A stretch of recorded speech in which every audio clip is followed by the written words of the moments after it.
Jamaah. Yeay. Oh jamaah. Yeay. Alhamdulillah. Masih dengan tema kita keajaiban dari Allah di saat kita sulit. Nah Ustadz Hilman, benar nggak sih kalau kita boleh bertawasul dengan amalan kita agar diselamatkan atau menyebut kebaikan atau amalan yang telah kita lakukan seperti yang tadi di segmen pertama ya udah kita bahas gitu. Kita kan suka sedekah ya, insya Allah supaya dijalankanlah mudahnya dan kita menyebut kebaikan itu gitu. Boleh apa nggak sih? Mohon tausiah. Iya, Masya Allah. Ustadz Bani mohon izin, Ustadz Syam, Kak Caca dan jamaah Islam itu indah yang dicintai Allah. Subhanallah walhamdulillah wala ilaha illallah wallahu akbar. Apakah boleh kita bertawasul atau menggunakan perantara dari amal soleh kita untuk mendapatkan pertolongan dari Allah Subhanahu wa ta'ala? Jawabannya, saya akan berangkat dari sebuah cerita. Ini sangat masyhur sekali di kalangan kita. Diriwayatkan dari Abdullah bin Umar radhiyallahu anhuma. Satu kali Nabi SAW pernah bercerita, pernah menyampaikan tentang ada 3 orang pemuda ya, yang sebelum datangnya Islam mereka ini berjalan ke sebuah tempat tapi terpaksa harus bermalam di sebuah gua. Tiba-tiba di dalam gua itu turunlah batu besar sehingga menghalangi orang-orang tersebut untuk keluar dari gua tersebut. Maka semua yang ada di gua tersebut kemudian mengatakan, kita tidak akan bisa keluar dari gua ini kecuali kita mendapatkan pertolongan dari Allah Subhanahu wa ta'ala. Dan salah satu agar kita bisa mendapatkan pertolongan dari Allah dengan menyampaikan kepada Allah kira-kira amalan soleh apa yang pernah kita lakukan. Maka orang yang pertama itu mengangkat kedua telapak tangannya kemudian mengatakan, ya Allah, semasa hidup aku pernah punya orang tua yang aku rawat dengan baik. Di antara kebiasaanku, aku selalu memberikan susu terbaik untuk orang tuaku. Satu saat aku pergi untuk mencari kayu dan pulang kemalaman. Aku ingin memberikan susu kepada orang tuaku tapi orang tuaku sedang tertidur. Maka aku tunggu sampai esok pagi dan sampai pada akhirnya orang tuaku bisa minum susu tersebut dan aku tunggu sampai waktu pagi. Ya Allah, jika amalan ini bisa membuat batu ini terbuka, maka bukalah batu ini. Maka diangkatlah batu itu sedikit. Kemudian orang yang kedua mengatakan, ya Allah, aku juga punya amalan. Apa? Aku dulu pernah mencintai seorang wanita, tapi dia nolak saya, kata dia. Terus gimana? Satu saat wanita itu datang lagi kepadaku dan meminjam uang kepadaku. Maka aku kasih kepada wanita tersebut, tapi dengan syarat wanita itu mau tidur denganku. Apa yang terjadi? Wanita itu mau, tapi ternyata saat aku melihat bahwa ini adalah zina, aku tahu ini haram, aku tinggalkan wanita itu padahal aku tahu aku sangat mencintainya. Ya Allah, jika amalanku ini bisa membuka batu besar ini, maka angkatlah batu besar ini. Maka pelan-pelan batu itu terangkat. Sampai ada orang yang ketiga. Ya Allah, aku punya amalan, aku pernah mempekerjakan pegawai. Semua pegawaiku telah aku bayar gajinya, tapi ada satu yang aku tangguhkan. Kemudian bayarannya aku lipat gandakan untuk usaha, untuk bisnis. Dan sampai sekarang besar itu usahanya. Tiba-tiba yang pegawai itu datang kepadaku dan meminta gajiku. Apa kata orang tersebut? Gajimu sekarang sudah berbuah menjadi apa? Menjadi ladang, menjadi usaha yang banyak. Kalau engkau mau, ambillah semua usaha ini karena modalnya dari gaji yang aku tangguhkan untuk dirimu.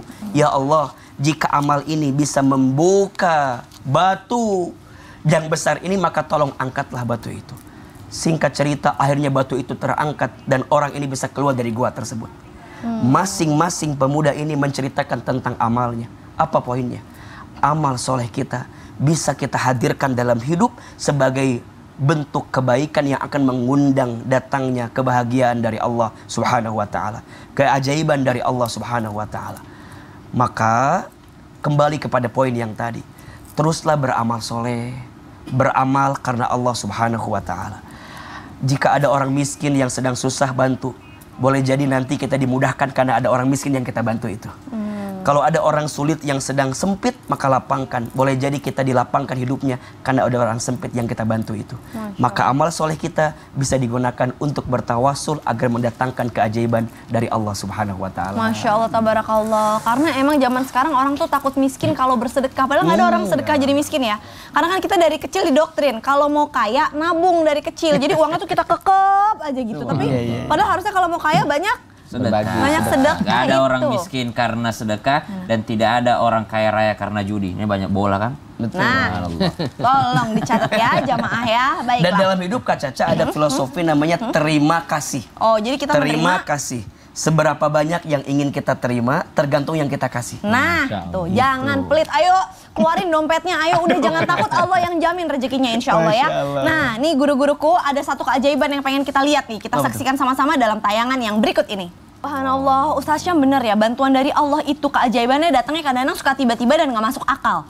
Dan apakah itu hanya berlaku untuk kita yang muslim atau bagaimana dengan saudara kita yang masih belum bisa menerima Islam? Mohon tausiahnya. Bismillahirrahmanirrahim. Tapi guruku Ustaz Hilman, Ustaz Bani, Kak Caca serta guru-guru kami yang dimuliakan Allah Subhanahu wa Ta'ala.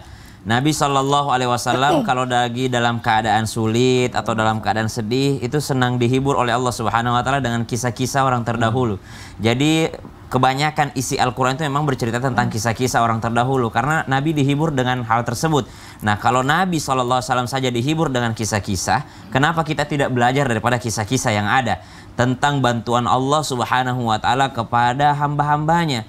Baik itu adalah hamba yang beriman ataupun mungkin hamba yang masih ditunggu hidayah baginya. Karena Nabi SAW tidak pernah menutup hidayah bagi siapapun itu. Nabi ketika dilempar di Taif, Nabi tetap mendoakan, Allahumma hdi qaumi fa innahum la ya'lamun.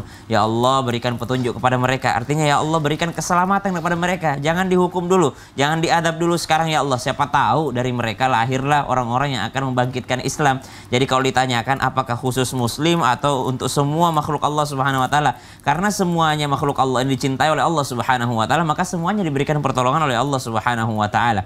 Seperti kisah dari berita tadi, ada 13 orang yang selamat, 3 orang, yang 10 orang belum ditemukan. Bukan berarti yang 10 ini tidak disayang sama Allah Subhanahu wa Ta'ala, tapi mungkin bentuk sayangnya Allah berbeda dengan yang 3 orang yang diselamatkan tadi. Sama seperti Nabi Musa alaihissalam. Ketika Nabi Musa alaihissalam meminta pertolongan kepada Allah, ketika Nabi Musa mengatakan, Rabbi inni lima anzalta ilayya min khairin faqir. Ya Allah, saya ini benar-benar fakir, saya ini benar-benar lemah, saya benar-benar nggak punya apa-apa ya Allah, saya butuh bantuanmu ya Allah. Nabi Musa alaihissalam apakah langsung dibantu oleh Allah? Tidak. Nabi Musa melihat 2 orang wanita yang butuh bantuannya. Maka pada saat itu Nabi Musa yang butuh bantuan justru malah bantuin orang lain. Setelah bantuin orang lain ini, setelah bantuin 2 wanita ini, barulah dipertemukan dengan 2 orang tua daripada kedua wanita tersebut, maka dinikahkan dengan salah satunya. Kemudian Nabi Musa alaihissalam akhirnya selamat karena dinikahkan kepada anak perempuan tadi. Ada yang mengatakan bahwa orang tua wanita tersebut adalah Nabi Syuaib alaihissalam. Maka ini kisah yang pertama, bagaimana Allah menolong hambanya. Yang kedua, Nabi Musa alaihissalam ketika berhadapan dengan lautan yang sangat luas, sementara di belakangnya ada pasukan Fir'aun yang mengejarnya, Nabi Musa alaihissalam sudah dikomplain sama umatnya, ya Nabi Allah, bagaimana kita akan selamat ini? Maju kita tenggelam, mundur kita dibunuh sama pasukan Fir'aun. Maka Nabi Musa alaihissalam cuma mengatakan, saya tahu Allah bersama dengan kita. Setelah itu Nabi Musa langsung memukulkan tongkatnya, lalu terbelahlah lautan menjadi jalan bagi mereka. Apakah Nabi Musa alaihissalam pernah tahu bahwa Allah akan membelahkan lautan untuknya? Nabi Musa tidak pernah tahu. Tapi yang Nabi Musa tahu, Allah senantiasa bersamanya. Sama dengan Nabi Ibrahim alaihissalam, kisah selanjutnya. Nabi Ibrahim alaihissalam ketika masuk ke dalam api, kobaran api, maka Nabi Ibrahim alaihissalam didatangi oleh Jibril alaihissalam. Kata Jibril, wahai Ibrahim, minta tolonglah, akan kubantuin kau. Ini udah standby semua malaikat nih. Malaikat menurun hujan, akan turunkan hujan kalau kau bilang minta tolong. Semua yang ada di sini malaikat sudah kukomandoin semua untuk bantuin kamu, wahai Musa. Wahai Ibrahim, apa jawaban Nabi Ibrahim? Saya tidak butuh bantuanmu, wahai Jibril, tapi saya butuh Allah Subhanahu wa Ta'ala. Lalu ternyata apakah apinya menjadi padam? Tentu tidak, apinya tidak padam. Nabi Ibrahim tetap berada di dalam api, tapi Allah katakan, Qulna ya naru kuni bardan wa salaman ala Ibrahim.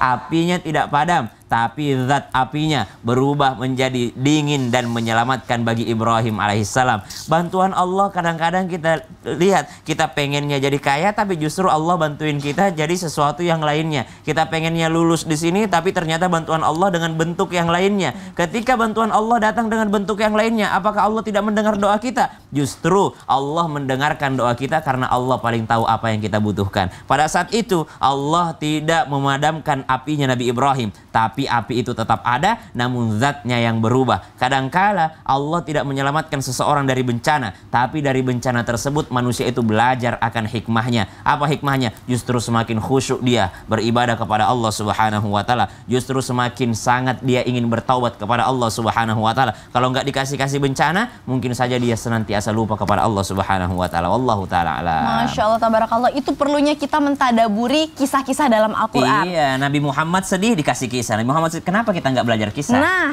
kenapa? Karena zaman sekarang kita tuh kalau berdoa maunya kayak remote TV. Gimana tuh? Digedein, diganti channelnya, ininya. Jadi kayak kita maunya sesuatu yang semua tuh kita yang kontrol gitu. Kita lupa padahal kan yang maha mengontrol itu Allah. Tapi kita maunya kita berdoa dapatnya sesuai doa kita, yang nggak bisa kayak begitu. Bukan seperti itu Ferguson cara bermainnya. Masya Allah. Miranda. Jose Fernando, ya janganlah ketahuan umurnya berapa ya.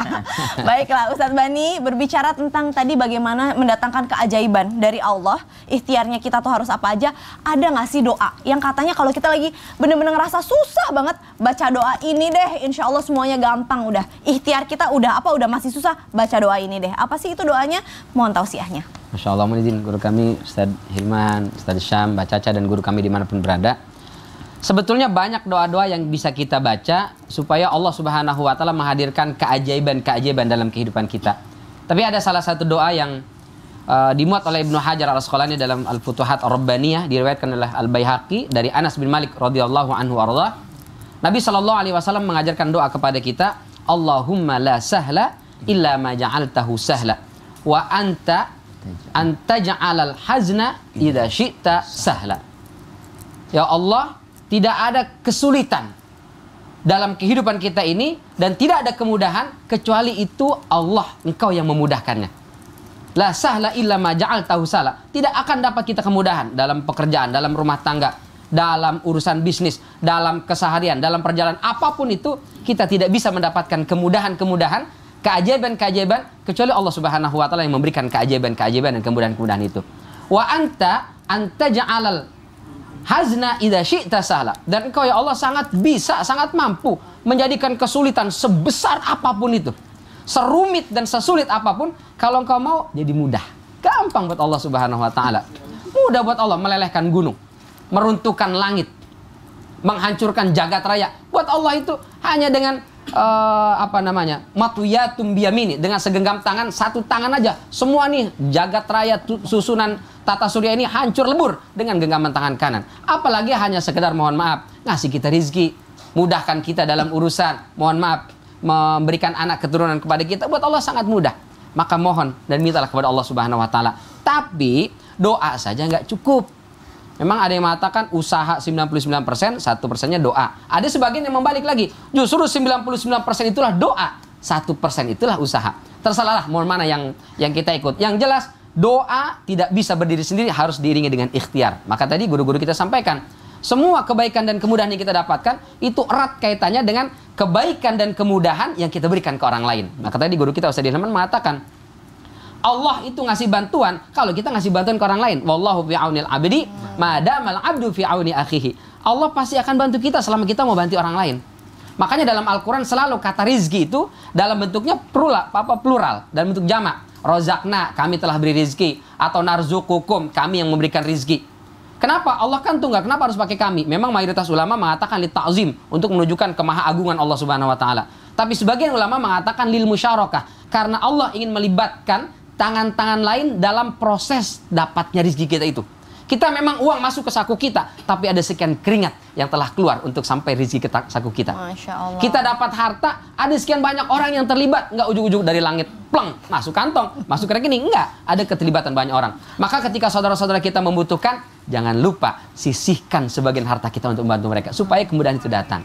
Mohon izin guru-guru kami, kita baca yuk. Yuk. Jamaah di rumah juga ikut baca. Bismillahirrahmanirrahim. Bismillahirrahmanirrahim. Allahumma la sahla illa ma ja'altahu sahla wa anta taj'alul hazna idza syi'ta sahla. Masya Allah, mudah-mudahan doa ini kita baca setiap hari, bukan hanya pas lagi susah baru baca doa, lagi senang lupa. Maka dibikin susah terus oleh Allah. Kenapa? Habis kalau senang kagak ingat sih, maka dibikin susah. Tapi memang kadang kesulitan Allah hadirkan untuk membuat kita ingin dekat kepada Allah. Mohon maaf, kita naik pesawat nih. Kalau pesawat itu adem ayam, semua pada ngorok tidur. Tapi kalau ada turbulensi atau goyang dikit, semua pada melek. Astagfirullahaladzim, Allahu Akbar. Goyangan, goncangkan, kita butuhkan supaya kita ingat Allah. Mudah-mudahan semua salah dalam ingat Allah Subhanahu wa taala. Allah taala alam bisawab. Itu benar banget loh Ustadz Bani, kalau misalkan pesawat, maaf ya Afwan nih, yang nggak percaya sama agama aja, yang nggak percaya sama Tuhan aja, begitu pesawat goyang, oh my God gitu, manggilnya nyebutnya Tuhan lah. Selama ini kamu kenal nggak sama Tuhan kamu gitu kan? Lucu kan? Dan benar-benar ada kalimat yang mengatakan make ease Allah will ease you. Jadi permudahlah urusan orang, maka Allah akan mempermudah urusan kamu. Itu benar ya Ustadz Bani ya? Betul. Oh Masya Allah, tabarakallah. Baiklah kalau begitu. Nah jamaah, sekarang kita akan memberikan kesempatan lagi nih buat jamaah untuk bertanya, karena sekarang kita masuk ke segmen Tanya Dong Ustadz.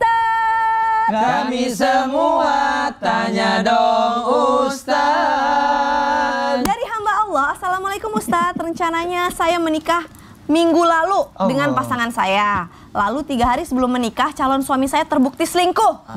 Bahkan menghamili pacarnya. Hati saya hancur banget Ustadz. Seperti nggak ada harapan hidup dan saya menangis dan berlarut-larut Ustadz menyesalinya. Lalu tiba-tiba adik saya dilamar oleh pacarnya dan saya menjadi senang sekali. Apakah keajaiban yang diberikan Allah untuk saya itu tidak hanya datangnya kepada saya, namun juga dengan orang di sekitar saya? Ini akan dijawab oleh Ustadz Hilman, tapi kalau boleh aku komentar sedikit ya. Ini kan belum nikah. Kita kan udah menikah semua ya Ustadz ya. Alhamdulillah. Kalau dilihatin sama Allah sebelum pernikahan, alhamdulillah banyak-banyak bersyukur.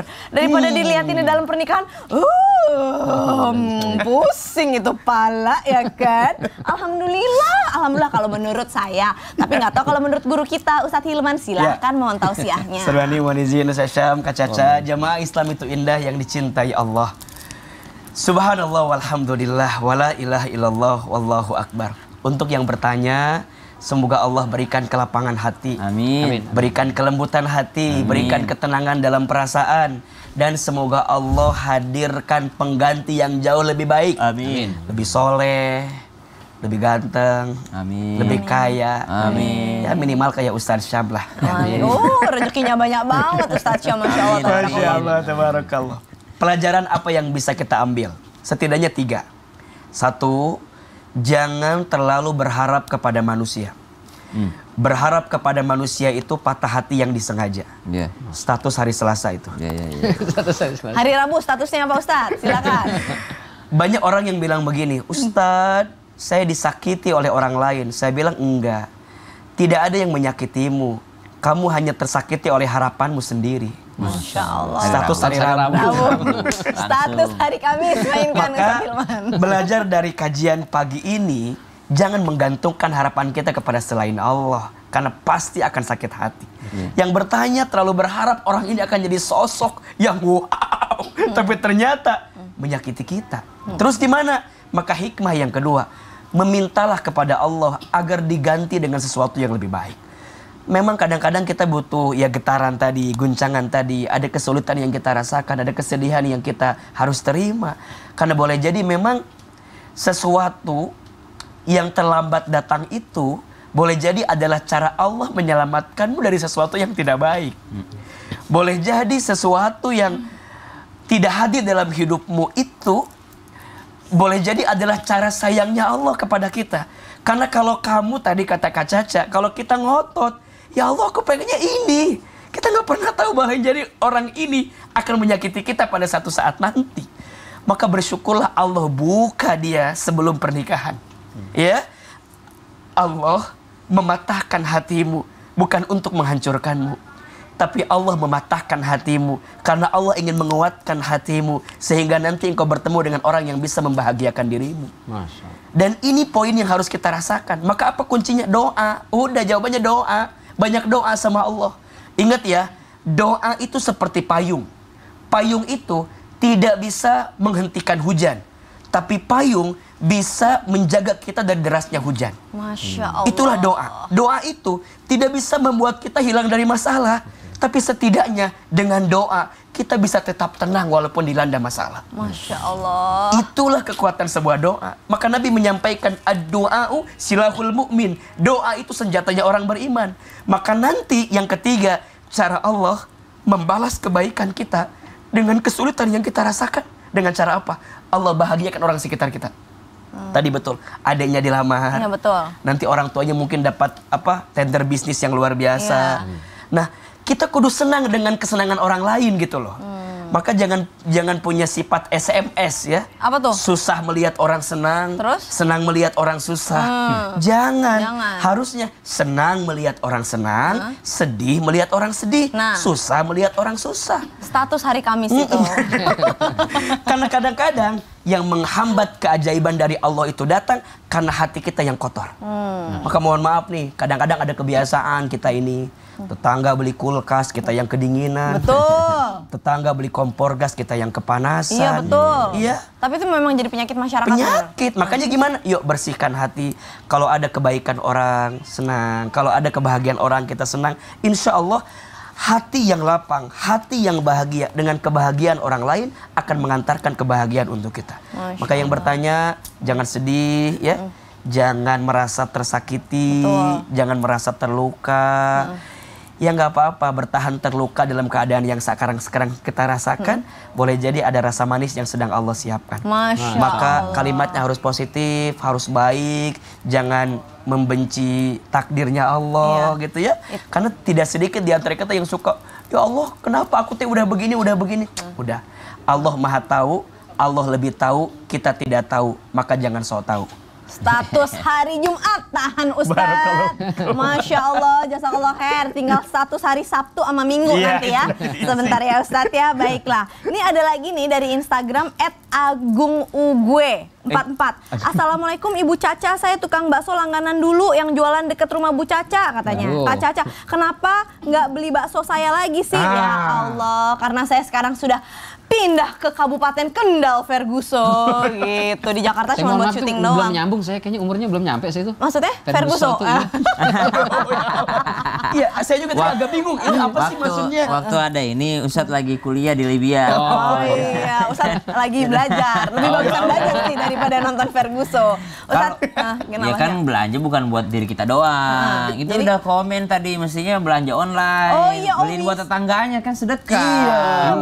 Bener, karena di Jakarta ini ada bakso favorit saya, enak banget di daerah Rawa Bambu. Nanti aku kirimin ya ke Guru ya, insya Allah. Itu enak banget, Masya Allah, tabarakallah. Jamaah mau jugain, nanti aku kasih tahu ya belinya di mana. Tapi jangan kemana-mana, tetap di Islam itu indah. Jamaah, alhamdulillah. Bahasanya pagi-pagi. Enak banget ya.